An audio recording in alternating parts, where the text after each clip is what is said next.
I see that the chat is really busy with questions. I'm also happy to see that some of you speakers have started to answer some of the questions because time is short. We do have one question for each speaker then, so I welcome back all of you, and keep in mind to keep your answers quite short, maximum 1 minute, so we can go through all of them. I have a first question to you, Bridget. You speak about your role as a researcher and the research practice that you have. But what do you think is the role of research in general in the larger food system transformation that we are speaking of today? Thank you very much. As a researcher, I need to be an honest broker. I always talk about that because sort of policymakers need the research results to make decisions about what we can do on the food systems. So globally, all researchers need to be able to, first of all, make priorities about what to research on, and if it is about food systems, really engage with what are the critical issues that are going to help all the food system actors, and then report this research to policymakers and to all kinds of stakeholders. This is very important, and I think it tends to be taken for granted sometimes. I know as a researcher, sometimes I am told what to report on this and not that, and that's not always very helpful. So it's always very important to serve this function of honest brokers and engage with all policymakers so that they use the products of the research to inform their decisions. Thank you. Thank you so much. Perfect. I also have a question for you, Dianah, if you're still with us. Can you hear us, Dianah? Yes, I can Yes, hear. perfect. So a question from Stephen Carr. How important is training on how to use agri-input safely and economically to ensure the value and safety of food? What is your experience of this? I will not use audio. It is very important to a great extent, since such trainings help us to know the factors to consider while using them, so that they don't be harmful to both human and the environment.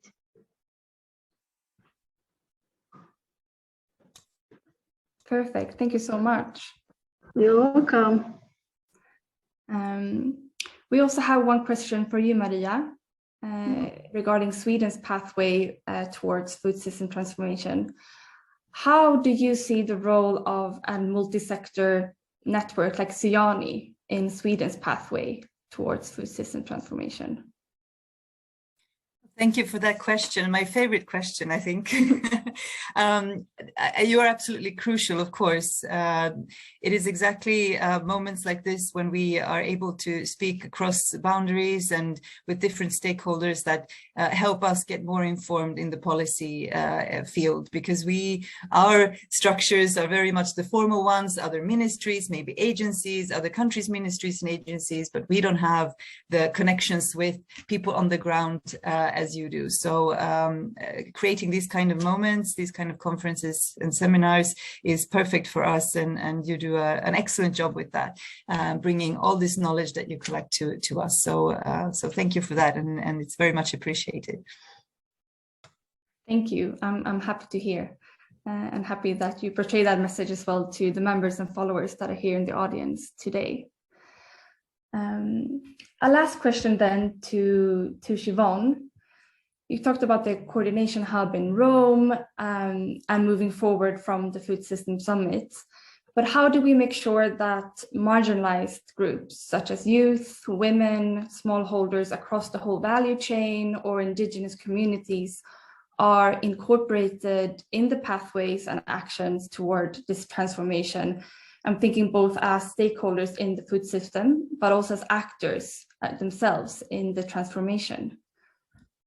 How do you at FAO work with that? Or yeah, that's such an important question, Alice. Thank you.